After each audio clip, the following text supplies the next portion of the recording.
Sisi mi. Bó ṣe ń bọ̀, no, don't call me Tani Sisi yín.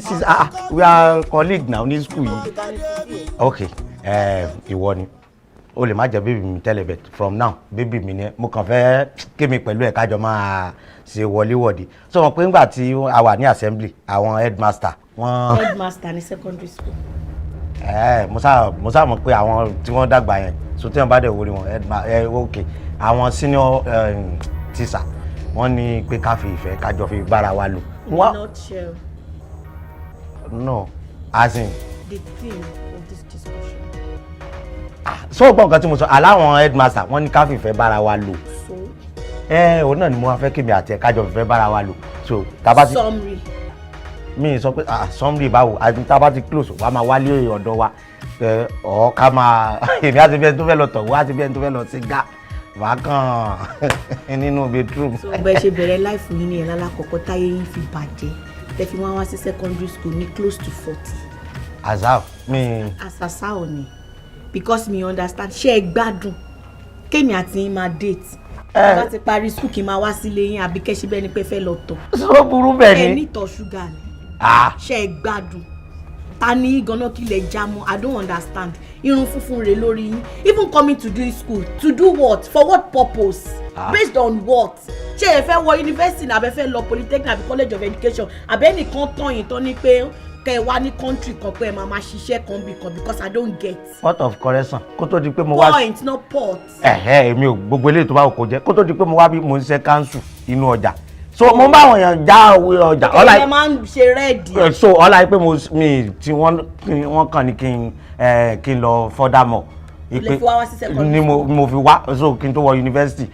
You are very stupid. Because mo wáyín mi ò rí yín táyé ní gan-an ayé náà. Kí ló dé tó wá mi dátà ni mi ni ṣé mo sọnù ni èyí làbúrò máa wá mi kiri. Ẹ̀hún náà ni tá a já mọ́. Èmi àjàlá ló ń bá mi èmi làjà. Làjà lórúkọ ẹ. Yes. Tó bá jẹ́ pé làjà lórúkọ ẹ tó fẹ́ kórúkọ ẹrú ẹ gbọ́jà lọ kó lọ wá àwọn tó ń jà kó lọ bá wọn làjà kí tiẹ̀ lè di ìbùkún ní fólú làjà. Ṣé ayé woman rapper èmi ló fi ń kọrin tó ń lọ sọ́jà àpò lọ́la.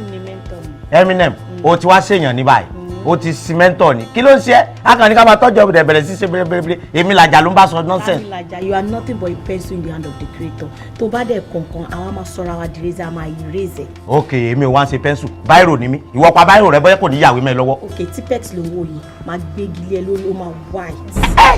Ó bá gbégi lé mi lórí ẹ máa gbà mí wàá gbégi lé mi lórí. Yes.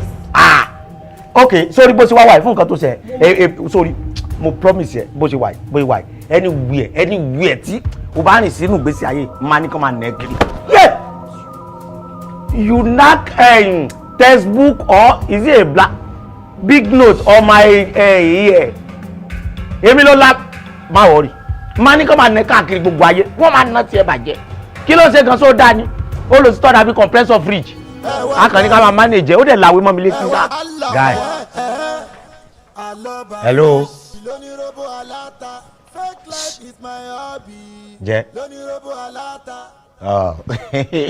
ó rò pé mi ò mọ̀ mo ti mọ̀ pé you no dey talk for inside I know you are a Curtis àmọ́ sẹ́rí bó ṣe ń wò mí yìí àwọn èèyàn máa ń ride mi gan o wọ́n máa ń pè mí ní short man devil so mo wá fẹ́ join ní campus yìí I want to belong èmi náà máa fi yẹn ṣe defence fúnra mi so I want to be a defender.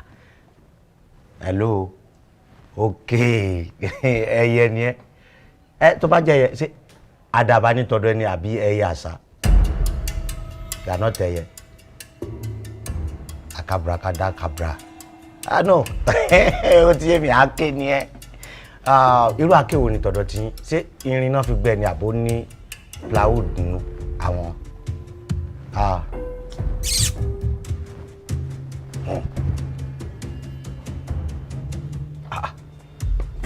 Hello. Yes. What's going on here? We are Curtis. We are on the meeting. Curtis, eh? That is our leader. And you are proud of that? Wọ́n ṣe máa gbé mi wọ gbódù lálẹ́ yìí. Like, bí ìgbà tí èèyàn fẹ́ tẹ fáàmì. You got it. Èmi ni wọ́n ń ṣe báyìí sí.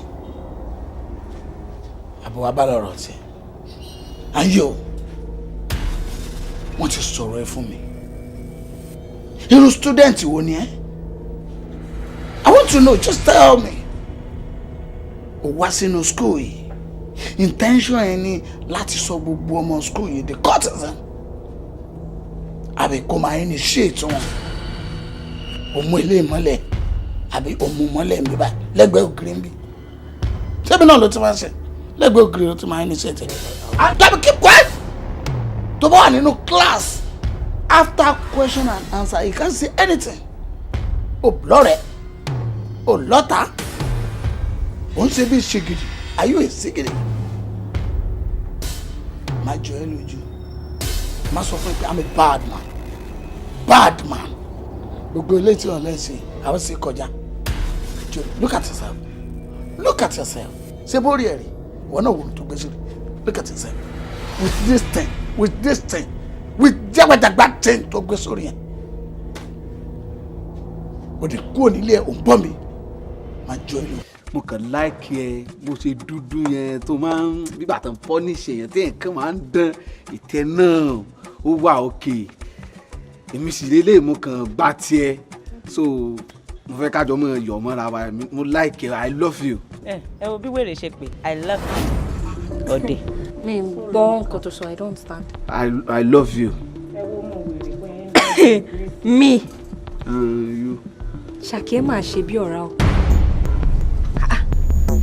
À ń pe gbogbo ẹranko tó ní o ìbí ẹ̀ ń ṣe present nínú gbogbo àwọn ọmọ tálákà tó kún school yìí.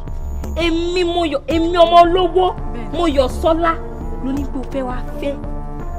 Ṣé o ò gbórúkọ yẹn gan káwọn èèyàn ti sọ fún ẹ pé má dọ̀dọ̀ ẹ o wọ́n máa fowó bá tiẹ̀ jẹ́ àfowó ra gbogbo ìwà àti mọ̀lẹ́bí ẹ̀ pa.